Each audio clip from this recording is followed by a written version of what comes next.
प्रश्नावली 6.3 स्टार्ट करने जा रहे हैं बेटा। बहुत ही आसान प्रश्नावली है, बिल्कुल आसानी से समझ में आ जाएगी, कोई दिक्कत ही नहीं है इसके अंदर। ठीक है, तो हेडिंग डाल लो प्रश्नावली 6.3।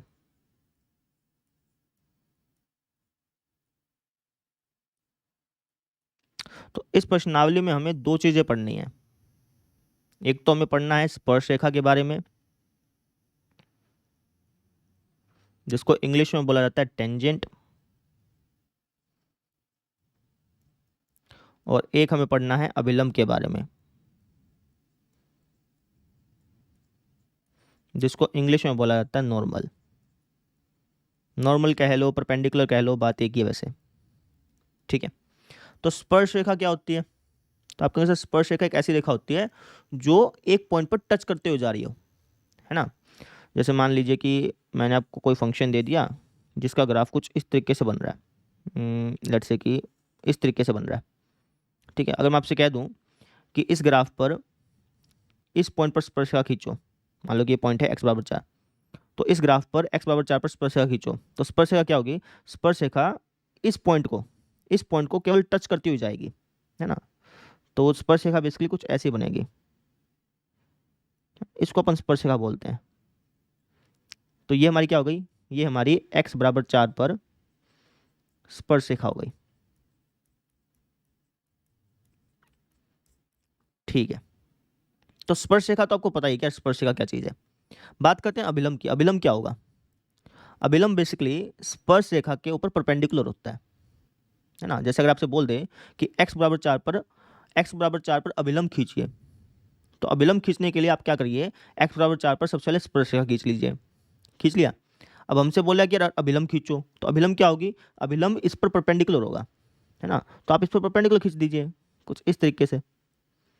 तो ये जो मैंने ग्रीन कलर में खींचा है ना, ये बेसिकली हमारा क्या है? अभिलंब है। ये बेसिकली हमारा क्या है? x बराबर 4 पर अभिलंब है। समझे? आप ऐसे समझ लीजिए कि यार अभिलंब खींचना है ना, तो स्पर्शरेखा खींचनी पड़ेगी। स्पर्शरेखा खींचो, उसके ऊपर परपेंडिकुलर बना दो, अभिलंब बन जाएगा अपने आप ही। ठीक है, तो ये हमारा क्या है? अभिलंब है। ठीक है, अब यहाँ पे दो तीन टाइप के सवाल आपसे पूछे जा सकते हैं। पहला सवाल ये पूछ सकता है कि भाई x बराबर 4 पर स्पर्शरेखा की ढाल ज्ञात करो। स्पर्शरेखा की ढाल ज्ञात करो। अब स्पर्शरेखा की ढाल कैसे ज्ञात करेंगे? तो आप कहेंगे सर आपने ये बात तो बहुत पहले बता दी थी। स्पर्शरेखा की ढाल कैसे ज्ञात करते हैं? स्पर्शरेखा की ढाल ज्ञात करने डेरिवेटिव ले लेंगे, सिंपल। भाई डेरिवेटिव को हो या फिर स्पर्शरेखा की ढाल को, दोनों बातें सेम होती है ना। तो अगर हमसे बोल दे कि स्पर्शरेखा की ढाल ज्ञात करो, तो हम क्या करेंगे? हम सिंपल डेरिवेटिव ले लेंगे, d Y upon D x कर देंगे, अपने आप ही स्पर्शरेखा की ढाल आ जाएगी, है ना। ये बात तो हमें बहुत पहले से पता थी, स्टार्टिंग से ही पता थी ये बात तो अगर किसी क्वेश्चन में बोल देना कि भाई स्पर्शरेखा की ढाल ज्ञात करनी है, तो इसका मतलब क्या है? कि डेरिवेटिव ज्ञात करना है। समझे? किसी प्रश्न में अगर बोल दे कि स्पर्शरेखा की ढाल ज्ञात करो, इसका मतलब क्या है? कि उस फंक्शन का डेरिवेटिव ज्ञात कर लो, सिंपल। ठीक है, समझ में आ गया? तो स्पर्श रेखा की ढाल बोलेगा तो अपन डेरिवेटिव ज्ञात कर लेंगे, उसमें तो कोई दिक्कत नहीं है। दिक्कत आएगी जब आपसे बोल दे कि यार अभिलंब की ढाल ज्ञात करो। स्पर्श रेखा की ढाल तो D Y upon D x हो गया भैया, ये तो चीज समझ में आ गई, ये तो पहले से बता दी।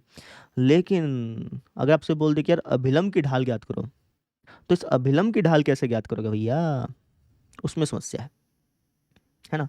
तो अभिलंब की ढाल को ज्ञात करने का सूत्र बनाते हैं। चलिए, आप आंसर कैसे बनाएंगे? बहुत आसान है। क्लास 11th का थोड़ा सा कंसेप्ट यहाँ पे यूज होगा। क्लास 11th में हमने पढ़ा था कि अगर कोई दो रेखाएं एक दूसरे के ऊपर परपेंडिकुलर है, तो उनकी जो स्लोप होती है, उनकी जो ढाल होती है ना, उनका गुणन -1 के बराबर आता है। ये बात हमने पढ़ी थी, याद है?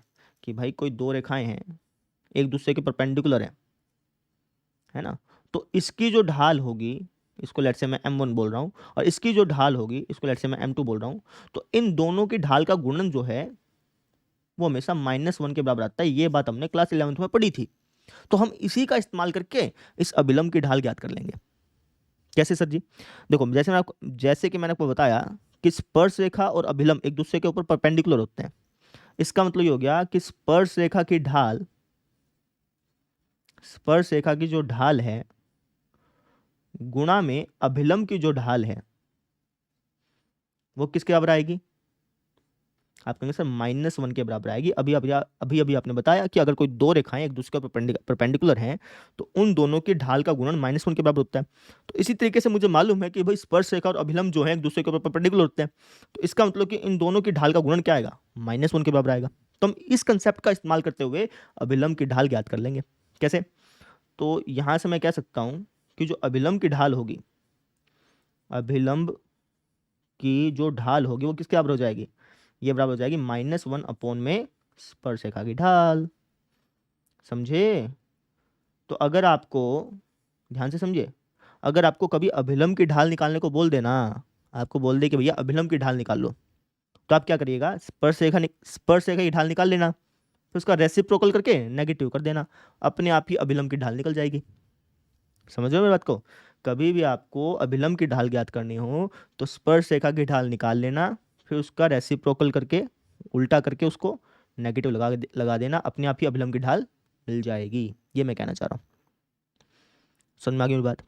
तो मैंने दो बातें आपको बढ़ाई। अगर किसी क्वेश्चन में बोल दे कि भैया स्पर्श रेखा की ढाल ज्ञात करो, तो इसका मतलब है कि डेरिवेटिव ज्ञात करना है ना। वो किसी के भी रिस्पेक्ट में हो सकता है। अगर मान लो कि वो इक्वेशन y बराबर x के रूप में दिए तो dy अपॉन dx हो जाएगा। अगर वो इक्वेशन y बराबर थीटा के रूप में दिए तो dy अपॉन d थीटा हो जाएगा। वो तो इक्वेशन के ऊपर डिपेंड करता है। बेसिकली आपको डेरिवेटिव ज्ञात कर लेना है। अगर आपको स्पर्श रेखा की ढाल बोल देना निकालने को, किसी क्वेश्चन में बोल दे कि भैया स्पर्श रेखा की ढाल ज्ञात करो, तो सिंपल आप डेरिवेटिव ज्ञात कर लेना। ठीक है। अगर आपसे बोल दे कि यार अभिलंब की ढाल ज्ञात करो, तो अभिलंब की ढाल का सूत्र क्या लिखवा दिया मैंने आपको, अभिलंब की ढाल बराबर होते जी -1 अपॉन में स्पर्श रेखा की ढाल। तो ये दूसरा सूत्र मैंने लिखवा दिया। ठीक है। तो मुख्य रूप से बस ये दो ही बातें हैं जो इस प्रश्नावली में काम आने वाली है ना। इनसे रिलेटेड और भी बातें निकलेंगी, जैसे जैसे क्वेश्चन सोल्व करेंगे वैसे वैसे मालूम चलेगा। लेकिन मुख्य रूप से अगर हम देखें ना, तो सिर्फ मुख्य रूप से ये दो ही बातें हैं जो इस पूरी प्रश्नावली में काम आएगी। ठीक है ना। बस इन दो बातों को ध्यान रख लीजिए, आपके मैक्सिमम क्वेश्चन बन जाएंगे। ठीक है। इक्का दुक्का क्वेश्चन ऐसा हो सकता है कि जिसमें थोड़ा सा अलग कंसेप्ट लग रहा हो, लेकिन मैक्सिमम क्वेश्चंस आपके इन दो फॉर्मूलों से बन जाएंगे। ठीक है। तो बस यही दो बातें आपको ध्यान रखनी है। और अब हम क्वेश्चन से स्टार्ट करते हैं। चलिए, तो जैसे आप ये वाला क्वेश्चन देखो, क्या क्या लिखा है, क्या लिखा है कि ये फंक्शन है ना, ये कर्व है बेसिकली। इस कर्व के इस पॉइंट पर जो स्पर्श रेखा बन रही है ना, उसकी ढाल ज्ञात करनी है। ठीक है। अब स्पर्श रेखा की ढाल ज्ञात करनी है तो कैसे ज्ञात करेंगे? आप कहेंगे सर बहुत सिंपल है, इसका डेरिवेटिव ज्ञात कर लेंगे। कर लीजिए इसका डेरिवेटिव। तो दोनों तरफ x के सापेक्ष अवकलन करने पर इसका डेरिवेटिव हमें क्या मिल जाएगा? इसका डेरिवेटिव हमें मिल जाएगा 12x³ - 4, है ना। अब हमें डेरिवेटिव किस पॉइंट पर ज्ञात करना है? हमें डेरिवेटिव इस पॉइंट पर ज्ञात करना है। ये चीज़ का आप ध्यान रखिएगा। ठीक है। तो dy/dx जब x की वैल्यू क्या हो, 4 हो, तो जहाँ जहाँ x है वहाँ वहाँ 4 लिख दो। तो ये कुछ ऐसा हो जाएगा। इसको सॉल्व कर लेते हैं। तो सॉल्व करेंगे तो कुछ ऐसा आएगा। इसको फर्दर सॉल्व करोगे तो आपके पास आंसर आ जाएगा 764। अब इस 764 का मतलब क्या है? इस 764 का मतलब ये है कि अगर तुम इसका ग्राफ बनाओगे ना, और उस ग्राफ में x बराबर 4 पर अगर तुम स्पर्श रेखा खींचोगे, इस ग्राफ पर x बराबर 4 पर अगर तुम स्पर्श रेखा खींचोगे ना, तो उस स्पर्श रेखा की जो ढाल होगी, उस स्पर्श रेखा की जो ढाल होगी वो ये होगी, है ना। अब स्पर्श रेखा की ढाल ये होगी, इसका मतलब भाई वो जो स्पर्श रेखा बनी होगी ना, इसके ग्राफ में इस पॉइंट पर अगर तुम स्पर्श रेखा खींचोगे, तो वो जो स्पर्श रेखा बन रही होगी ना, वो x अक्ष के साथ इतना एंगल बना रही होगी। कितना? इतना एंगल, ये वाला एंगल बना रही होगी। सीधी सी बात ये है ना। टेंजेंट इनवर्स 764 जो है वो लगभग 88 डिग्री के बराबर होता है। कहने का मतलब कि अगर तुम इसके ग्राफ में इस पॉइंट पर स्पर्श रेखा खींचोगे ना, मान लो कि तुम स्पर्श रेखा खींची, तो वो जो स्पर्श रेखा है वो 88 डिग्री का एंगल बना रही होगी। सीधी सी बात ये है। समझ में आई बात? ये चीज़ मैं तुमसे कहना चाह रहा हूँ। क्लियर? तो ये इसका मतलब होता है। ठीक है। अब हम देखते हैं अगला क्वेश्चन। अगला क्वेश्चन देखो, इस क्वेश्चन में हमें ये कर्व दे रखा है ना। हमसे क्या लिखा है कि इस कर्व के इस पॉइंट पर जो स्पर्श रेखा बन रही है उसकी ढाल ज्ञात करो। ठीक है। प्रवणता कहो ढाल कहो एक ही बात होती है भैया, है ना। तो ढाल कैसे ज्ञात करेंगे? आप कहीं से इसका डेरिवेटिव ज्ञात कर लेंगे, अपने आप ढाल निकल जाएगी। तो हमें फंक्शन दे रखा है y बराबर x-1 अपॉन में x-2। तो दोनों तरफ x के सापेक्ष अवकलन कर लेंगे। तो यहाँ से हमें डेरिवेटिव मिल जाएगा। क्या आएगा डेरिवेटिव? यह आएगा जी ऊपर वाले का डेरिवेटिव जो कि 1 होता है, नीचे वाला सेम माइनस ऊपर वाला सेम और नीचे वाले का डेरिवेटिव अपॉन में नीचे वाले का स्क्वायर। इसको सोल्व कर लो थोड़ा सा। तो यहाँ से हमारे पास D Y upon D x की क्या वैल्यू आ जाएगी, ये आ जाएगी X minus two minus X minus one upon में एक्स माइनस टू का होल स्क्वायर। थोड़ा सा और सोल्व करते हैं इसको। तो यहाँ से हमारे पास D Y upon D x की क्या वैल्यू आ जाएगी भैया, यह आ जाएगी X minus two minus X plus one upon में एक्स माइनस टू का होल स्क्वायर, है ना। तो हमारे पास जो डेरिवेटिव आया वो क्या आ गया, वो आ गया जी माइनस का वन अपॉन में एक्स माइनस टू का होल स्क्वायर। अब मुझे डेरिवेटिव किस पॉइंट पर याद करना है, इस पॉइंट पर, है ना। मुझे इस पॉइंट पर जो स्पर्शिका बने उसकी ढाल याद करनी है ना भैया। तो डेरिवेटिव भी हम इसी पॉइंट पर याद करेंगे ना, ठीक है। तो डेरिवेटिव याद कर लेते हैं इस पॉइंट पर। तो D Y upon D x जब एक्स की वैल्यू क्या हो 10 हो, तो जहाँ जहाँ एक्स है वहाँ वहाँ 10 अगर आप रखेंगे तो ये कुछ ऐसा ऐसा दिखाई देगा, है ना। अब माइनस एक बटा 64 का क्या मतलब हो गया, माइनस एक बटा 64 का ये मतलब हो गया कि अगर मैं इसके ग्राफ में, इसका जो ग्राफ है ना, इसके ग्राफ में इस पॉइंट पर स्पर्शरेखा खींचूंगा ना, तो जो स्पर्शरेखा है वो एक्स अक्ष के साथ कितने का एंगल बना रही होगी, वो एक्स अक्ष के साथ इतने का एंगल बना रही होगी। सीधी सी बात ये है, ठीक है ना। 1/64 बहुत छोटा अंक हो जाता है, लगभग लगभग ये 0.05 समथिंग समथिंग होता है, यानी कि इतने का एंगल बन रहा होगा। टेंजेंट जीरो पे कितना होता है बताना जाए एक बार। टेंजेंट जीरो पे होता है जी हमारे पास ये जीरो होता है टेंजेंट जीरो पे, है ना। तो ये लगभग लगभग एंगल जो है ना बहुत छोटा 1 डिग्री 2 डिग्री बन रहा होगा बेसिकली, है ना। -1 डिग्री या फिर -2 डिग्री ऐसा ऐसा एंगल बन रहा होगा। कहने का ये मतलब मेरा, वापस समझो। ये जो ये जो आपका कर्व है ना, इस कर्व के इस पॉइंट पर अगर तुम स्पर्शरेखा खींचोगे ना, वो स्पर्शरेखा पॉजिटिव एक्स एक्सिस के साथ इतना एंगल बना रही होगी। सीधी सी बात ये है, ठीक है। इसको मैं तुम्हें जियोजेब्रा बना के दिखा देता हूँ ताकि थोड़ा सा कॉन्फिडेंस आ जाए तुम्हारे अंदर। चलो जियोजेब्रा बनाते हैं इसको। तो हमारे पास फंक्शन क्या था, फंक्शन था हमारे पास y बराबर x माइनस वन अपॉन में x माइनस टू, ये फंक्शन था ना। तो इसका अगर मैं ग्राफ बनाऊं तो इसका ग्राफ कैसा बनेगा, थोड़ा जूम आउट करना पड़ेगा फिर दिखेगा तुमको। इसका ग्राफ बन चुका है, ये देखिए। इसका ग्राफ कुछ ऐसा बनेगा जैसे आपको दिख रहा है। हमसे ये बोला था कि इस फंक्शन में x बराबर 10 पर अगर मैं स्पर्शरेखा खींचूं, है ना। तो x बराबर 10 माने कि इस पॉइंट पर अगर मैं इस पॉइंट पर अगर मैं स्पर्शरेखा खींचूंगा तो उस स्पर्शरेखा की ढाल बता दो, ये हमसे पूछा था। तो इस पॉइंट पर स्पर्शरेखा खींच देते हैं, इस पॉइंट पर। अब इस पॉइंट पर स्पर्शरेखा कैसे खींचेंगे, तो अलग अलग तरीके हैं। उसमें से सबसे आसान तरीका यह है कि इस इनपुट पे क्लिक करो और यहाँ पे तुम लिखो टेंजेंट, TANG। जैसे लिखोगे ना तो ऑप्शन दिखा देगा। अब टेंजेंट को ड्रॉ करने के लिए आपके पास अलग अलग ऑप्शन है। आप पॉइंट और कॉनिक भी डाल सकते हैं, पॉइंट और फंक्शन भी डाल सकते हैं, ठीक है ना। तो अपन पॉइंट और फंक्शन डाल देते हैं, ठीक है। तो पॉइंट किस पॉइंट पर हमें टेंजेंट बनानी है, 10 पर बनानी है ना। तो इस पॉइंट की जगह लिख दो 10। लो भैया 10 लिख दिया। अब फंक्शन की जगह क्या लिखेंगे, तो यहाँ पे देखो ध्यान से। तो ये जो फंक्शन था, इस फंक्शन को जियोजेब्रा ने f नाम दिया, तो इस फंक्शन की जगह तुम सिंपल f लिख दो, अपने आप ये पकड़ लेगा। तो यहाँ पे मैं लिख देता हूँ f। जैसे मैं ये लिखूंगा तो आप ध्यान से देखिए कि इसने मुझे टेंजेंट बना के दे दी, स्पर्शरेखा बना के दे दी। आपको ऐसा लग रहा होगा कि ये तो बहुत सारे पॉइंट पर कट करी है ना, ऐसा दिख रहा होगा। लेकिन ऐसा नहीं है। अगर आप इसको जूम करेंगे ना तो आपको मालूम चलेगा कि ये केवल 10 पर कट करके जा रही है, बाकी पॉइंट पर टच नहीं कर रही, सिर्फ 10 पे टच कर रही है ना। तो ये स्पर्शरेखा बन गई। इसको मैं थोड़ा सा जूम आउट करूं तो हमसे ये पूछा था कि इस फंक्शन के ग्राफ में x बराबर 10 पर जो स्पर्शरेखा बन रही है इसकी ढाल कितनी है ना। ये जो स्पर्शरेखा हमारी बन रही है ये x अक्ष के साथ, धनात्मक x अक्ष के साथ एंटी क्लॉकवाइज डायरेक्शन में कितना एंगल बना रही है, बेसिकली हमसे ये पूछा था। तो आप देख लेते हैं कि कितना एंगल बना रही है। तो अगर हम थोड़ा सा आगे जाएं तो ये देखो यहाँ पे कट रही है। तो ये एंगल कितने का बना रही है, ये एंगल बना रही है लगभग लगभग एक मिनट, सॉरी माय मिस्टेक। थोड़ा सा मैं इसको जूम इन कर लूँ।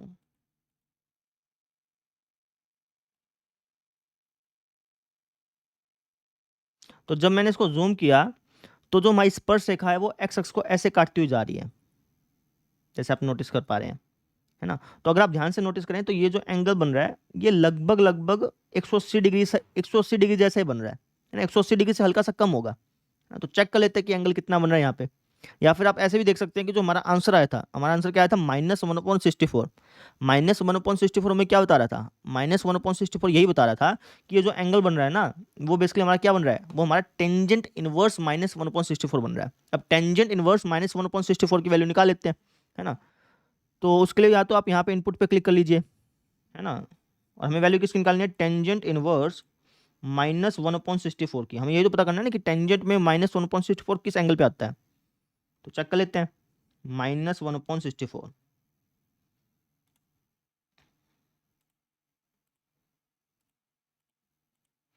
तो जैसे आपने ये दिखा, तो यहाँ पे आपने इसने दिखा दिया -0.89 समथिंग समथिंग समथिंग समथिंग, है ना। अगर आप इसको लिखना चाहें तो आप इसको ऐसे भी कह सकते हैं कि भाई ये जो एंगल बन रहा है, ये इस पॉइंट पर ये जो एंगल बन रहा है, ये बेसिकली हमारा क्या बन रहा है, -0.89 बोल रहा है ना। अगर हम इसको देखें तो ये बेसिकली हमारा 180 में से इतना घटा दो, 180 डिग्री में से इतना घटा दो, यानी कि 179.11 ऐसा हो जाएगा। यानी कि मैं कह सकता हूँ कि ये जो एंगल बन रहा है ना, ये हमारा 179 डिग्री के बिल्कुल पास बन रहा है, 179 डिग्री बना है लगभग लगभग, ऐसे समझ लो यार, तुम समझ रहे हो मेरी बात को। तो मैं यही कहना चाह रहा था तुमसे कि ये जो तुम्हारा -1/64 आया, वो यही बताना चाह रहा है कि अगर इसके ग्राफ में इस पॉइंट पर तुम स्पर्शरेखा खींचोगे, तो वो स्पर्शरेखा एक्स अक्ष के साथ, पॉजिटिव एक्स अक्ष के साथ कितने का एंगल बना रही है, वो टेंजेंट इनवर्स -1/64 का एंगल बना रही है, यानी कि लगभग लगभग 179 डिग्री का एंगल बना रही है। ये मैं तुमसे कहना चाह रहा था, और वही चीज़ हमने जियोजेब्रा पे देख भी ली। लॉजिक समझ में आया कैसे किया कैसे नहीं किया, तो ये चीज़ थी बेटा। क्लियर। अब हम देखते हैं अगला क्वेश्चन। अब सारी चीज़ें आपको समझ में आ जाएंगी, ठीक है। क्या क्या लिखा है, क्या लिखा है भैया, ये कर्व है, इस कर्व की स्पर्श रेखा की ढाल ज्ञात करो, और उस पॉइंट पर स्पर्श रेखा की ढाल ज्ञात करो जहां पर इसका एक्स निर्देशांक 2 है ना। जैसे पिछला क्वेश्चन था ना, वैसा ही ये क्वेश्चन है, बस लैंग्वेज चेंज करके दे दी। हमसे बोल रहा क्या है कि इस कर्व की इस पॉइंट पर बनने वाली स्पर्श रेखा की ढाल ज्ञात करो, हमसे ये बोल रहा है। और पिछले दो क्वेश्चन भी तो ऐसे ही थे। तो कैसे ज्ञात करेंगे, डेरिवेटिव ले लेंगे, सिंपल। तो हमें फंक्शन दे रखा है ये, हम ले लेंगे इसका डेरिवेटिव, ठीक है। तो अगर मैं दोनों तरफ एक्स से सापेक्ष अवकलन करूंगा तो हमारे पास डेरिवेटिव क्या आ जाएगा, ये आ जाएगा जी पावर डाउन 1 ये आ जाएगा, है ना। मुझे डेरिवेटिव किस पॉइंट पर ज्ञात करना है, इस पॉइंट पर, समझ रहे हो, इस पॉइंट पर ज्ञात करना है जहां पर एक्स के वैल्यू बराबर हो 2 के। कई बार क्वेश्चन में क्या होगा कि वो आपको वाई निर्देशांक दे देगा, कोई बात नहीं, वाई निर्देशांक दे देगा तो वहां से हम एक्स निर्देशांक निकाल लेंगे, है ना। यहाँ पे एक्स निर्देशांक ही दिया है तो अच्छी बात है, अगर वाई देता तो एक्स निकालना पड़ता भैया, यहाँ पे इसने एक्स दे दिया तो अच्छी बात है। तो हमें इस पॉइंट पर डेरिवेटिव ज्ञात करना है ना, तो जहाँ जहाँ एक्स है, जहाँ जहाँ एक्स है वहाँ वहाँ 2 लिख दो। तो ये कुछ ऐसा हो जाएगा, इसको सॉल्व करना, ये हो जाएगा 2 दूनी 4, 4 तिया 12 -1 यानी कि 11। इस 11 का क्या मतलब समझ में आया, इस 11 का ये मतलब है कि अगर मैं इस कर्व के ग्राफ में x बराबर 2 पर स्पर्शरेखा खींचूंगा ना, तो वो जो स्पर्शरेखा है वो पॉजिटिव एक्स एक्सिस के साथ कितने एंगल बना रही होगी, टेंजेंट इनवर्स 11 का एंगल बना रही होगी। टेंजेंट इनवर्स 11 लगभग लगभग आपका कितना पाएगा, ये 55 डिग्री या फिर 60 डिग्री ऐसा ऐसा पाएगा। क्योंकि देखो टेंजेंट 1 कहाँ पे होता है, 45 डिग्री पे, और टेंजेंट जो है ना वो एक्सपोनेंशियली बढ़ता है, एकदम से ऐसे बढ़ता है, ठीक है ना। तो ये जो हमारा 11 है ना, टेंजेंट इनवर्स 11, ये लगभग लगभग मैं कह रहा हूँ कि 55-60 डिग्री के आसपास पाएगा। आपको मैं इसको जियोजेब्रा पे बना के भी दिखा देता हूँ, वहाँ पे आपको अंदाजा लग जाएगा, इसकी फीलिंग आ जाएगी इस क्वेश्चन की, ठीक है। देखो तो हमारे पास फंक्शन क्या था, फंक्शन था हमारे पास x³ - x+1, तो ढाल देते हैं यहाँ पे x³ - x+1, है ना। थोड़ा सा जूम आउट करना पड़ेगा तभी आपको फंक्शन का ग्राफ दिखेगा, है ना। तो अब देखो इसका ग्राफ कितना अच्छा सा बना है, अब आसानी से समझ में आ जाएगा, है ना। तो हमसे ये बोला था कि ये जो फंक्शन है ना, इस फंक्शन में x बराबर 2 पर जो स्पर्शरेखा बन रही है, x बराबर 2 मतलब कि थोड़ा जूम आउट कर लूँ, x बराबर 2 का मतलब कि इस पॉइंट पर, इस पॉइंट पर जो स्पर्शरेखा बन रही है ना, उस स्पर्शरेखा की ढाल ज्ञात करो, हमसे ये बोला था, ठीक है। और ढाल कितनी आई थी अपनी, 11 आई थी ना। अब उस 11 का क्या मतलब समझाता हूँ। तो इस पॉइंट पर सबसे पहले मैं स्पर्शरेखा खींच लेता हूँ। अब स्पर्शरेखा खींचने के लिए आप इनपुट पे क्लिक करिए, यहाँ पे आप लिखिए टेंजेंट। जैसे आप टेंजेंट लिखने की कोशिश करेंगे तो अपने आप ही आपको एक ऑप्शन दे देगा, इस ऑप्शन पे क्लिक करके यहाँ पे आप क्लिक करिए पॉइंट कोमा फंक्शन पे, क्योंकि हमारे पास एक तो पॉइंट है, हमें पता है ना कि भाई किस पॉइंट पर टेंजेंट खींचनी है, किस पॉइंट पर स्पर्शरेखा खींचनी है। इंग्लिश में स्पर्शरेखा को टेंजेंट बोलते हैं, ठीक है। तो हमें x बराबर 2 पर, यानी कि आप क्या करिए पॉइंट की जगह लिख दीजिए 2, ठीक है। है ना। यहाँ पे हमें एक्स कोऑर्डिनेट लिखना होता है, ये चीज़ आप ध्यान रखना। फंक्शन हमारे पास क्या फंक्शन है जी, ये वाला, इसको इन्होंने एफ नाम दिया ना, तो हम यहाँ पे सिंपल एफ लिख देते हैं, तो अपने आप ये पकड़ लेगा। ठीक है, तो जैसे मैंने ये लिखा तो आप देख सकते हैं कि जियोजेब्रा सॉफ्टवेयर ने इस पॉइंट पर स्पर्शरेखा बना के हमें दे दी। ठीक है, अब इसकी ढाल हमारी कितनी आई थी, 11 आई थी। अब इसकी ढाल 11 है, इसका मतलब क्या हो गया कि यहाँ पे ये जो एंगल बन रहा है, ये जो एंगल बन रहा है वो टेंजेंट इनवर्स 11 है बेसिकली, है ना। अब टेंजेंट इनवर्स 11 की वैल्यू निकाल लेते हैं, वहाँ से हमें पता चल जाएगा कि यहाँ पे एंगल कितना बन रहा है, निकालें। तो उसके लिए आप इस इनपुट पे क्लिक करिए और यहाँ पे टेंजेंट इनवर्स 11 की वैल्यू निकाल लीजिए। टेंजेंट इनवर्स 11, है ना। देखिए इसने कितना बताया, 84, है ना। मैं कितना बताया था, 55-60 डिग्री, यानी कि मैं गलत था। असल में कहने का मतलब ये है, कि ये जो एंगल बन रहा है ना 84 डिग्री बन रहा है, समझ रहे हो। मैंने 55-60 वैसे तुक्का मार दिया, मेरा अंदाजा गलत था। यहाँ पे एंगल कितना बन रहा है, 84 डिग्री, समझ रहे हो। आप देखो ध्यान से, टेंजेंट 1 होता है 45 डिग्री पे, है ना, और टेंजेंट का ग्राफ एक एक्सपोनेंशियली बढ़ता है, एकदम से बढ़ता है। तो टेंजेंट 11, टेंजेंट जो है, टेंजेंट इनवर्स 11 के जो है वो किस एंगल पे होगा, 84 डिग्री, 84 डिग्री पे हो रहा है भैया जाके, समझ रहे हो मेरी बात को। ठीक है, तो ये जो एंगल है ना, कहने का मतलब कि ये जो एंगल है वो 84 डिग्री है। यही चीज हमें ये क्वेश्चन बताना चाह रहा है। क्वेश्चन में हमसे बेसिकली यही पूछा था कि ये जो हमारा कर्व है ना, ये जो हमारा कर्व है, इस कर्व में इस पॉइंट पर जो स्पर्शरेखा बन रही है वो कितने का एंगल बना रही है, कितने एंगल बना रही है, 84 डिग्री का, यानी कि टेंजेंट इनवर्स 11 का एंगल बना रही है। बेसिकली हमसे यही चीज पूछी थी। ठीक है, फील आ रहा है क्वेश्चन का, क्वेश्चन कहना क्या चाह रहा है, क्लियर हो रही है बातें। तो डेरिवेटिव का हमारी रियल लाइफ में बहुत ज्यादा इस्तेमाल हो रहा है भैया, है ना। जब हमें परिवर्तन की दर ज्ञात करनी हो कि भाई अगर ये चीज बढ़ रही है तो अगर ये चीज यहाँ पे है तो वो दूसरी चीज कहाँ पे होगी, जब हमें परिवर्तन की दर ज्ञात करनी हो तब भी हम डेरिवेटिव का इस्तेमाल कर सकते हैं। ठीक है ना, जब हमें स्पर्शरेखा की ढाल ज्ञात करनी हो, हमें ये देखना हो कि वो जो स्पर्शरेखा बन रही है वो एक्स एक्सिस के साथ कितना एंगल बना रही है, तो वहां पर भी हम डेरिवेटिव का इस्तेमाल कर सकते हैं। ठीक है ना, और भी बहुत सारी जगह डेरिवेटिव का इस्तेमाल होगा। जैसे जैसे आप अगली एक्सरसाइजेस को पढ़ेंगे तो आपको पता चलेगा कि डेरिवेटिव का इस्तेमाल और भी फील्ड्स में होगा। ठीक है ना, तो बेसिकली ये इस क्वेश्चन का मतलब था। आई होप आपको मतलब समझ में आ गया होगा, है ना। अब मैं सिर्फ क्वेश्चंस करवाऊंगा क्योंकि मैंने मतलब तो आपको समझा ही दिया, तो अब मैं सिर्फ क्वेश्चंस करवाने पे फोकस करूंगा। मैं जियोजेब्रा सॉफ्टवेयर को अब मैं बार बार नहीं खोलूंगा, है ना, क्योंकि आपको सारी चीज़ें तो बताई थी मैंने, और क्या बताऊँ इसमें। ठीक है, अब डायरेक्टली क्वेश्चन करते हैं, चलिए। अब ये वाला क्वेश्चन देखो भाई, अब डायरेक्टली अपन क्वेश्चंस पे फोकस करेंगे। ठीक है, अगर आप बनाना चाहें तो जियोजेब्रा बना के देख सकते हैं बार बार, आपको बनाना भी चाहिए, लेकिन मैं समय को ध्यान रखते हुए डायरेक्टली क्वेश्चन पे फोकस करवाऊंगा। ठीक है, तो क्या है कि ये कर्व है, इस कर्व की स्पर्शरेखा की ढाल ज्ञात करनी है जहां पर एक्स निर्देशांक 3 है, बिल्कुल पिछले जैसा क्वेश्चन है। ठीक है, यानी कि हमें इस कर्व में इस पॉइंट पर जो स्पर्शरेखा बन रही है ना उसकी ढाल ज्ञात करनी है। कैसे ज्ञात करेंगे, इसका डेरिवेटिव ले लेंगे। तो अगर मैं इसका डेरिवेटिव लूंगा तो क्या आएगा, आपके से इसका डेरिवेटिव आ जाएगा जी हमारे पास 3x² - 3। अब मुझे डेरिवेटिव किस पॉइंट पर ज्ञात करना है, स्पर्शरेखा किस पॉइंट पर खींचनी है, इस पॉइंट पर खींचनी है। तो अगर मैं स्पर्शरेखा खींचूंगा इस पॉइंट पर तो उसकी ढाल क्या हो जाएगी, उसकी ढाल हो जाएगी सर जी ये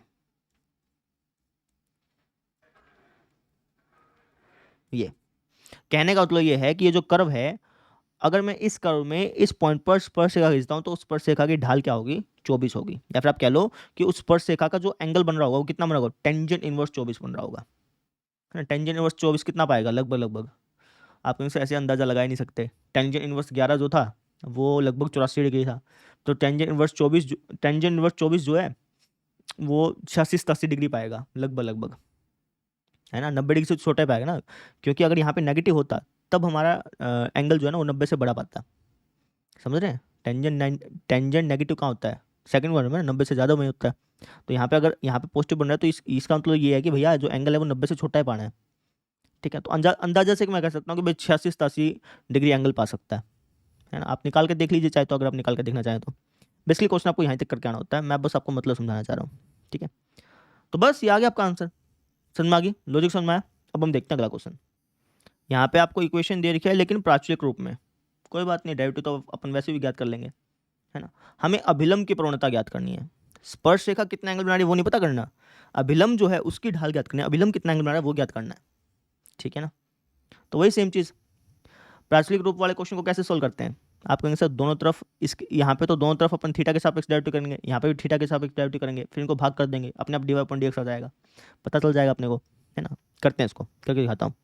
एक्स बराबर दे रखा है ए कोस क्यूब थीटा, वाई बराबर दे रखा है ए साइन क्यूब थीटा, है ना। दोनों में अपन क्या करेंगे, दोनों तरफ थीटा के सापेक्ष अवकलन कर देंगे। तो दोनों तरफ थीटा के सापेक्ष अवकलन करने पर, क्योंकि ये जो टर्म है वो थीटा में देखिए ना, इसलिए थीटा के सापेक्ष अवकलन करेंगे। तो हो जाएगा D x upon D theta बराबर, यहाँ पे क्या हो जाएगा, ये तो कांस्टेंट है, उसको बाहर निकालो। कोस थीटा का क्यूब, इसका डेरिवेटिव क्या होता है, पावर डाउन 1 लेस, इसका कोस थीटा का वापस से डेरिवेटिव करेंगे तो माइनस साइन थीटा, कुछ ऐसा हो जाएगा।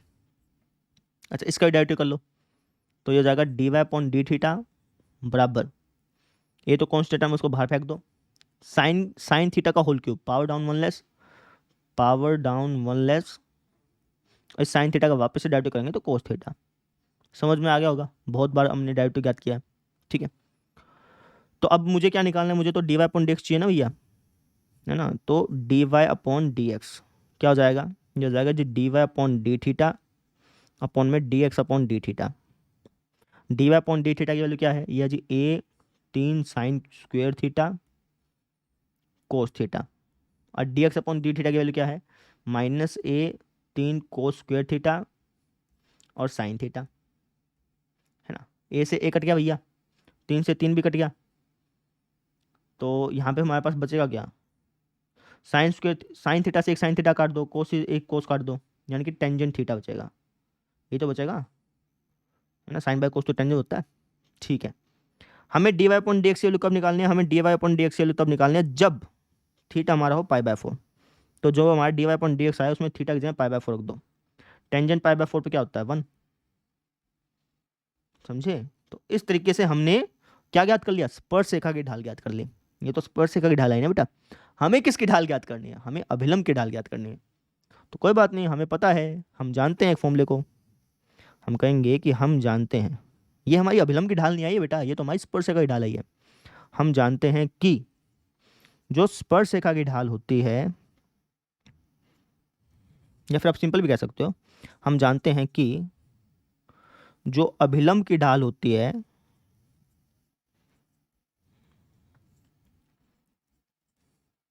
वो होती है हमारी 1 अपॉन में स्पर्श रेखा की ढाल और इसका नेगेटिव।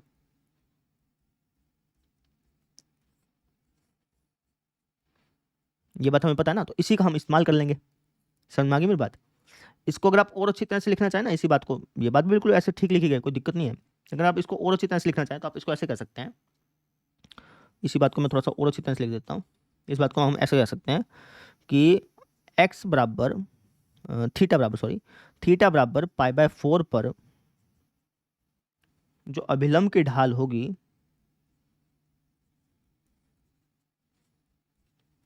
है ना, इस पॉइंट पर जो अभिलंब की ढाल होगी वो बराबर होगी -1 अपॉन में इस पॉइंट पर स्पर्श रेखा की ढाल के, है ना। ये ज़्यादा ठीक रहेगा, ठीक है। अब -1 अपॉन में इस पॉइंट पर स्पर्श रेखा की ढाल क्या आई है, आपके आंसर ये आई है। ये असल मायने में है क्या, स्पर्श रेखा की तो ढाल है, ठीक है।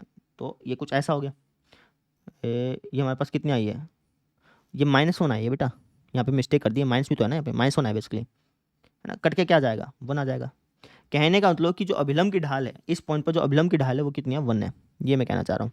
यानी कि जो अभिलंब है ना वो पॉजिटिव एक्स एक्सिस के साथ 45 का कोण बना रहा है, इसका ये मतलब हो गया, ठीक है ना। समझ में आ गई ये चीज़ है, क्लियर। अब हम देखते हैं अगला क्वेश्चन। ये वाला क्वेश्चन देखो, पिछले वाला जैसा ही है ना। प्राचलिक रूप में आपको समीकरण दे रखा है, और यहाँ पे आपको बताना है कि ये जो समीकरण है, ये जो वक्र है, वो इस पॉइंट पर, इस वक्र की इस पॉइंट पर अभिलंब की प्रवणता ज्ञात करनी है, ढाल ज्ञात करनी है। तो जैसे पिछला किया था वैसे इसको कर लेंगे। कैसे, हमें दे रखा है एक्स बराबर 1 माइनस ए साइन थीटा, और इसी तरीके से y बराबर बी कोस स्क्वायर थीटा। तो दोनों में दोनों तरफ थीटा के सापेक्ष अवकलन कर लेंगे, तो हो जाएगा D x upon D theta बराबर, क्या आएगा इसका डेरिवेटिव, ये आएगा sir 0 minus A cos theta. इसका डेरिवेटिव क्या आएगा, ये आएगा सर जी हमारे पास D Y upon D theta बराबर, बी तो कांस्टेंट टर्म, उसको बाहर निकाल लो, है ना। यहाँ पे लिखा है कोस थीटा का होल स्क्वायर, उसका डेरिवेटिव क्या होगा, पावर डाउन 1 लेस और इसका वापस से डेरिवेटिव करेंगे तो माइनस साइन थीटा, तो कुछ ऐसा हो गया। ठीक है, तो यहाँ से अपन निकाल लेते हैं d Y upon D x. तो D Y upon D x क्या आ जाएगा, d Y upon D x बराबर हो जाएगा d Y upon D theta बटे में D x upon D theta के। तो D Y upon D theta की वैल्यू क्या है, माइनस का b two cos theta sine theta, और D x upon D theta की वैल्यू क्या है, ये जी माइनस का ए कोस थीटा, है ना। तो कोस थीटा से कोस थीटा कैंसिल आउट हो गया, और कुछ यहाँ पे कट नहीं रहा, माइनस से माइनस कट जाएगा बस। तो हमारे पास फाइनल आंसर आ गया to be sine theta upon में ए को ए, सिर्फ यही आ गया क्योंकि कोस थीटा कट ही चुका है ना। तो हमारा जो डेरिवेटिव है वही आ गया। हमें डेरिवेटिव किस पॉइंट पर चेक करना है, हमें डेरिवेटिव चेक करना है इस पॉइंट पर, पाई बाय टू पर, है ना। तो D Y upon D x theta बराबर पाई बाय टू। तो जहाँ जहाँ थीटा है वहाँ पर पाई बाय टू रख दो। तो साइन 90 पे कितना होता है, साइन 90 पे होता है 1। तो हमारे पास D Y upon D x theta बराबर पाई बाय टू क्या आ जाएगा, टू बी अपॉन ए आ जाएगा। ये तो हमारे पास स्पर्शरेखा की ढाल निकल गई। मुझे निकालनी है अभिलंब की ढाल। तो पाई बाय टू पर जो अभिलंब है उसकी ढाल क्या हो जाएगी, पाई बाय टू पॉइंट पर अभिलंब की जो ढाल है वो बराबर हो जाएगी -1 अपॉन में पाई बाय टू पर स्पर्शरेखा की ढाल। या तो आप ऐसे लिख लो या फिर आप इसको सिंपली ऐसे कह दो। इसका मतलब तो यही है, अगर मैं ऐसे लिख दूंगा, ये जो चीज़ मैंने लिखी है इसका क्या मतलब है, इसका यही तो मतलब है कि पाई बाय टू पर स्पर्शरेखा की ढाल। तो चाहे तो तुम ऐसे लिख दो कि भाई पाई बाय टू पर स्पर्शरेखा की ढाल, चाहे फिर तुम ऐसे लिख दो, दोनों बातें ठीक है। तो हो जाएगा -1 अपॉन में, इसकी वैल्यू कितनी आई थी, टू बी अपॉन ए, ऊपर जाके उल्टा हो जाना है, यानी कि माइनस का ए अपॉन टू बी जो है ये हमारे पास अभिलंब की ढाल आ चुकी है। समझ में आया, आसान था, जैसे पिछला क्वेश्चन था वैसे ही करना था। अब हम देखते हैं अगला क्वेश्चन। क्वेश्चन देखो भाई, अच्छा क्वेश्चन है ये भी। क्या क्या लिखा है, क्या लिखा है कि ये एक कर्व है, इस कर्व पर उन पॉइंट्स को ज्ञात करना है जहां पर जो स्पर्श रेखाएं हैं वो एक्स अक्ष से समांतर हो। ठीक है अब अगर स्पर्श रेखा एक्स अक्ष से समांतर है तो उसका क्या मतलब निकल के आता है। तो आप कहेंगे सर स्पर्श रेखा अगर एक्स अक्ष से समांतर है तो उसका ये मतलब है कि उस स्पर्श रेखा की जो ढाल है वो क्या होगी, वो होगी जो हमारी टेंजेंट 0 डिग्री। टेंजेंट 0 डिग्री पे क्या होता है, 0। यानी कि अगर कोई रेखा एक्स, अगर कोई स्पर्श रेखा एक्स अक्ष के पैरेलल है तो इसका मतलब ये है कि उस रेखा की ढाल क्या होगी भैया, 0 होगी। ये मैं कहना चाह रहा हूँ, ठीक है ना। तो इसी का हम यहाँ पे इस्तेमाल करने वाले हैं। देखो हमसे क्या बोला है, हमसे बेसिकली ये बोला है कि इस वक्र पर उन पॉइंट्स को ज्ञात करो जहां पर स्पर्श रेखा की ढाल 0 हो। बेसिकली हमसे ये चीज़ पूछी है, ठीक है ना। ठीक है, तो एक काम करते हैं ना, हमें इस वक्र पर वो पॉइंट याद करना है जहां पर बनने वाली स्पर्शरेखा की ढाल क्या हो, 0 हो। तो इस वक्र का डेरिवेटिव ले लेते हैं। डेरिवेटिव लेंगे तो क्या हमें क्या मिल जाएगा, आपके सर डेरिवेटिव लेंगे तो हमें मिल जाएगा स्पर्शरेखा की ढाल, उसको बराबर रख देंगे 0 के, और वहां से हम वैल्यू निकालेंगे एक्स की, है ना। एक्स की वैल्यू निकलने के बाद वाई की वैल्यू निकल जाएगी, पॉइंट्स मिल जाएंगे अपने को। समझ रहे हो मेरी बात को, वापस समझ लो। कभी भी आपसे बोल देना कि स्पर्शरेखा एक्स अक्ष के समांतर है, स्पर्शरेखा एक्स अक्ष के समांतर है, ये बोल दे तो इसका क्या मतलब होता है, इसका मतलब ये होता है कि उस स्पर्शरेखा की ढाल क्या होगी, उस स्पर्शरेखा की ढाल होगी 0। ठीक है ना, मेरी बात समझ रहे हो, मेरी बात समझ में आ रही है क्या, ये चीज़ है। तो इसको आपको ध्यान रखना है। तो अब इस क्वेश्चन को कैसे सोल्व करेंगे समझाता हूँ। तो सबसे पहले जो वक्र दे रखा है वो लिख लेते हैं। वक्र में दे रखा है वाई बराबर x cube minus 3x² minus का 9x प्लस का 7। सबसे पहले हम डेरिवेटिव ले लेते हैं। तो अगर मैं डेरिवेटिव लूँगा तो ये हो जाएगा d Y upon D x बराबर 3x² माइनस का 6x माइनस का 9, है ना। अब इस डेरिवेटिव को बराबर रख देंगे 0 के। क्यों, क्योंकि क्वेश्चन में क्या लिखा है कि हमें ऐसे पॉइंट्स ढूंढने हैं जहाँ पर स्पर्शरेखा जो है वो एक्स अक्ष के समांतर हो। तो इसी बात को हम लिखेंगे यहाँ पे। हम कहेंगे कि चूंकि जो स्पर्शरेखा है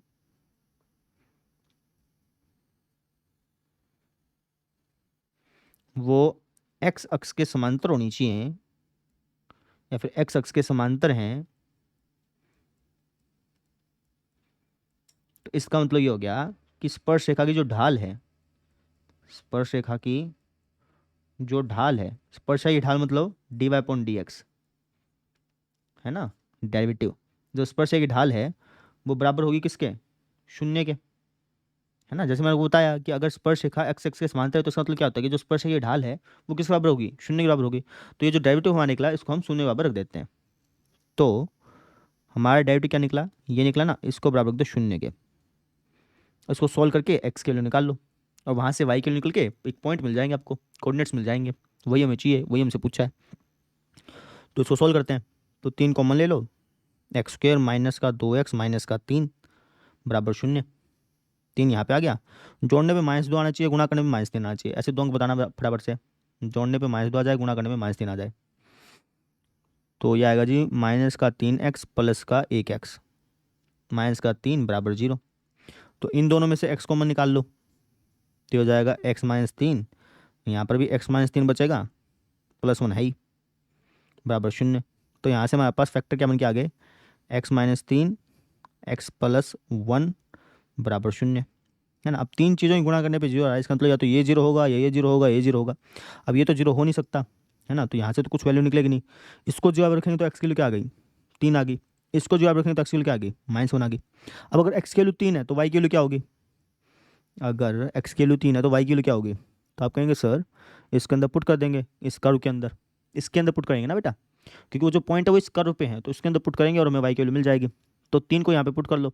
तो 3 ढालना है इसके अंदर फटाफट से। तो अगर आप यहाँ पे 3 ढालेंगे ना और इसको सोल्व करेंगे तो आएगा 3 तिया 9, 9 तिया 27, -3 इंटू 3 का स्क्वायर 9, माइनस का 9 इंटू 3 प्लस का 7। सोल्व करना, 27 -9 तिया 27 -9 तिया 27 प्लस का 7, ये आ जाएगा जी हमारे पास -20। यानी कि एक तो पॉइंट हो गया हमारे पास 3 कोमा -20। एक तो ये पॉइंट है जहाँ पर अगर मैं स्पर्श रेखा खींचूंगा तो वो स्पर्श रेखा एक्स एक्सिस से समांतर होगी। तो एक तो ये पॉइंट निकल गया। अब दूसरा पॉइंट पता करते हैं। तो एक्स के लिए -1 है ना, इसको तुम इसके अंदर प्लॉट कर दो, इसके अंदर प्लॉट करना। तो -1 को अगर तुम इसके अंदर प्लॉट करो तो क्या आएगा, क्या आएगा, -1 -3 -1 का स्क्वायर होता है 1, -9 -1 प्लस का 7। तो -1 -3 प्लस का 9 प्लस का 7, ये हो जाएगा जी हमारे पास -4 जमा में 9 जमा में 7। 9 और 7 कितना हो गया, 16, 16 में से 4 गया 12। यानी कि दूसरा पॉइंट हमारे पास क्या हो जाएगा, -1,12। यानी कि मैं ये बोल सकता हूँ, यहाँ पे लिख रहा हूँ, मैं बोल सकता हूँ कि भाई ये दो पॉइंट ऐसे हैं, एक तो 3,-20 और एक -1,12। ये दो कोऑर्डिनेट ऐसे हैं जहाँ पर अगर मैं स्पर्श रेखा खींचूंगा ना, जहाँ पर खींची गई स्पर्श रेखा एक्स अक्ष के समांतर होगी। ये दो पॉइंट हमें ऐसे मिल चुके हैं, समझ में आई मेरी बात। तो इस तरीके से हमें करना था,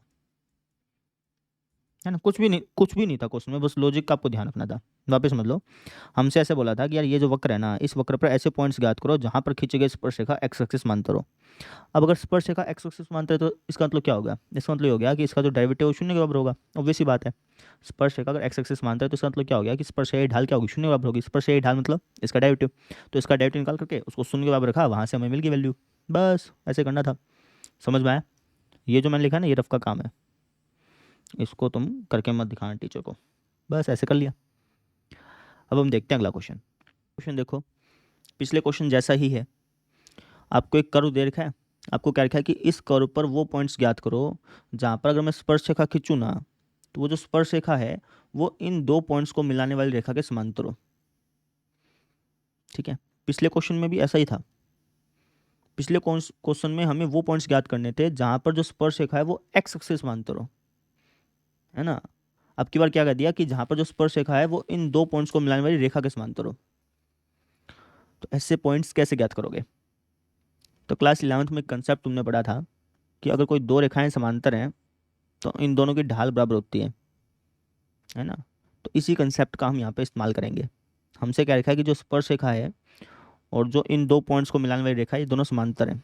इसका मतलब ये होगा कि स्पर्श रेखा की जो ढाल है वो इन दो पॉइंट्स को मिलाने वाली रेखा की ढाल के बराबर होगी। इसका ये मतलब हो गया। तो इसी कंसेप्ट का इस्तेमाल करते हुए हम एक्स की वैल्यू निकाल लेंगे। एक्स की वैल्यू निकलने के बाद वाई कोऑर्डिनेट तो अपने आप ही निकल जाएगा, तो आपको पॉइंट्स मालूम चल जाएंगे जैसे पिछले क्वेश्चन में किया था। लॉजिक समझ में आया। तो हम लिखेंगे कैसे वो समझ लो। आप कह दीजिए कि चूंकि जो स्पर्श रेखा है,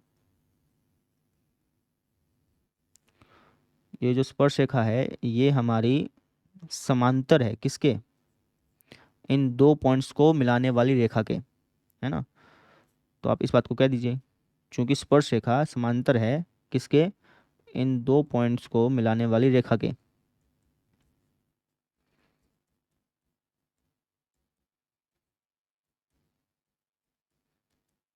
है ना, ये मैं गिवन है ना कि भाई स्पर्श रेखा इन दो पॉइंट्स को मिलाने वाली रेखा के समांतर है, तो उसी बात को मैंने यहाँ पे लिख दिया, थोड़ा सा मैथमेटिकली लिख दिया इस।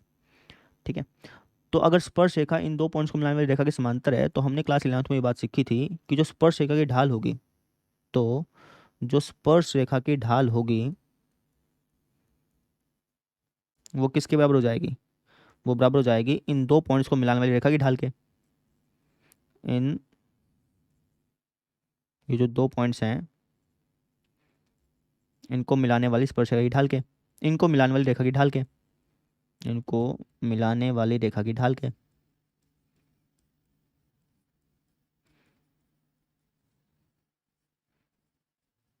ठीक है, अब स्पर्श रेखा की ढाल मतलब, स्पर्श रेखा की ढाल मतलब डेरिवेटिव, तो इसका आप डेरिवेटिव याद कर लो, है ना। तो यहाँ पे d Y upon D x लिख देते हैं। अच्छा जी, स्पर्श रेखा की ढाल का मतलब डेरिवेटिव, तो यहाँ पे मैंने d Y upon D x लिख दिया। अब इन दो पॉइंट्स को मिलाने वाली रेखा की ढाल कैसे याद करेंगे, तो अगर आपको दो पॉइंट्स दे रखे हैं, आपको ढाल याद करनी है, तो उसका सूत्र होता था y2 माइनस y1 अपॉन में x2 माइनस x1। तो हमने ये सूत्र लगा दिया। तो D Y upon D x निकाल लो, इसका डेरिवेटिव याद करना, इसका डेरिवेटिव आएगा सर जी है, तो इसको हमने यहाँ पे लिख दिया बराबर 4 में ये आ जाएगा 2, कट के आ गया 2, इसको सोल्व करो तो 2 आएगा ना। तो यहाँ से x के लिए निकाल लो, तो हो जाएगा 2x माइनस 4 बराबर 2। x की वैल्यू क्या आ जाएगी, x की वैल्यू आ जाएगी 3, है ना। अब अगर x की वैल्यू 3 है तो y की वैल्यू क्या होगी, आप कहेंगे सर अगर x की वैल्यू 3 है तो y की वैल्यू अपन कहाँ से निकाल लेंगे, यहाँ से निकाल लेंगे, क्योंकि वो जो पॉइंट है वो इस कर्व पे है ना। तो अगर हम वो जो पॉइंट है इस कर्व पे है, तो इसका मतलब ये हो गया कि जो x वैल्यू है वो इसके अंदर ढाल दो, आपको उस पॉइंट का y कोऑर्डिनेट मिल जाएगा ढालना। तो 3 को अगर तुम यहाँ पे ढालोगे तो y की वैल्यू क्या आएगी, ये आएगा सर 3 माइनस 2 यानी कि 1, 1 का स्क्वायर 1। इसका मतलब ये हो गया कि 3,1 ऐसा पॉइंट है, 3,1 ऐसा बिंदु है, ऐसा बिंदु है जहाँ खींची गई स्पर्श रेखा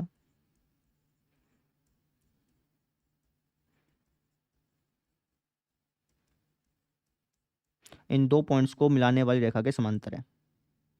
समझे, निकाल लिया हमने पॉइंट, पता चल गया।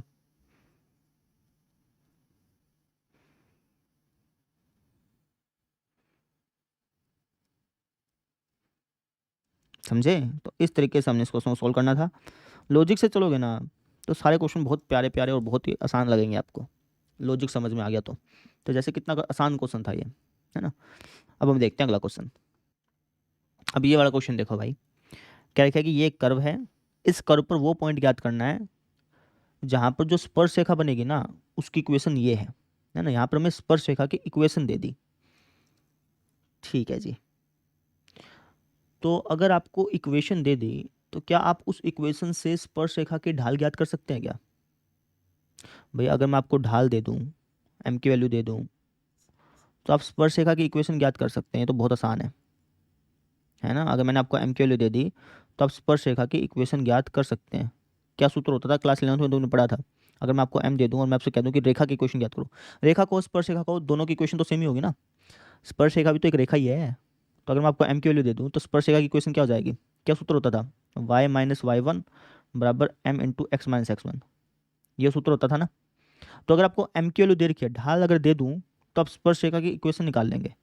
अब इसी तरीके से अगर मैं स्पर्श रेखा की इक्वेशन आपको दे दूंगा ना, तो वहां से आप इसको इस फॉर्मेट में चेंज करके ढाल भी पता कर सकते हैं। तो अब हम इस क्वेश्चन को कैसे सोल्व करेंगे वो समझो।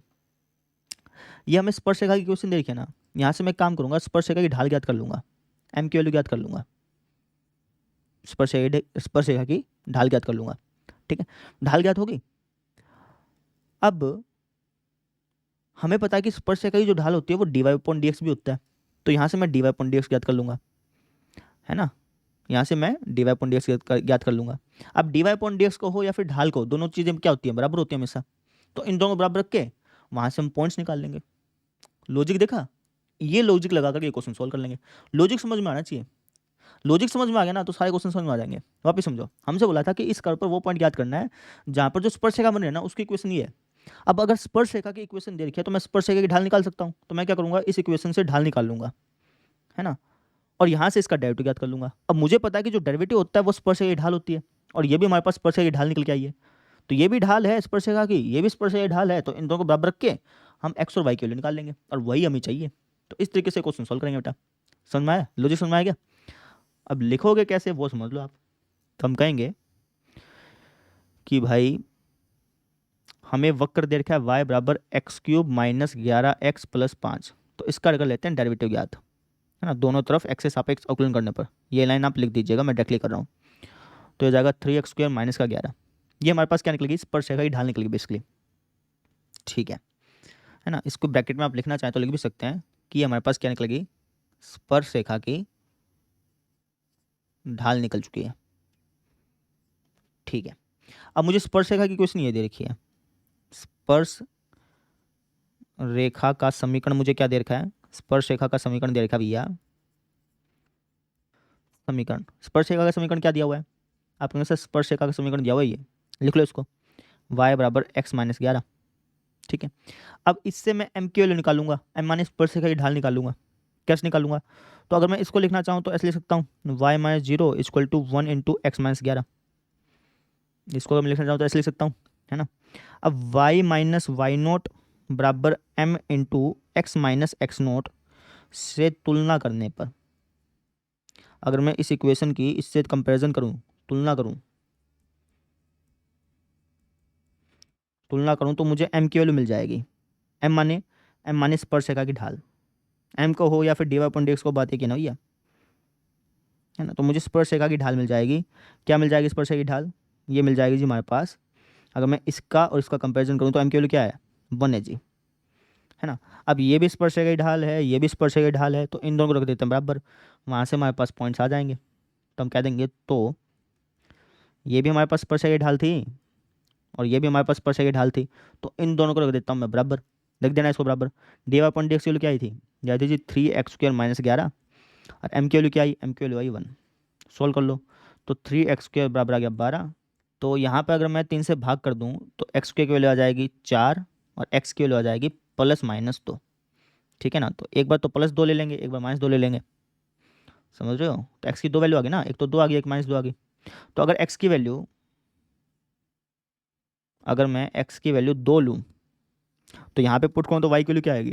आप कहेंगे सर 2 का क्यूब 8, 8 माइनस का 22, 8 माइनस 22 करना, 8 माइनस 22, 22 में से 8 घटा लो, माइनस का 14, माइनस का 14 जमा का 5, माइनस का 9, तो एक तो पॉइंट आ गया 2 कमा माइनस 9। फिर माइनस 2 को तुम इसके अंदर पुट कर दो, तो ये हो जाएगा माइनस का 8, माइनस का 8 प्लस का 22, है ना। तो 22 में से 8 घटाना, प्लस का 14, प्लस का 14 प्लस का 5 प्लस का 19, यानी कि हमारे पास 2 पॉइंट आ गए। कौन कौन से? एक तो पॉइंट आ गया 2 कमा माइनस 9, और एक पॉइंट आ गया माइनस 2 कमा 19।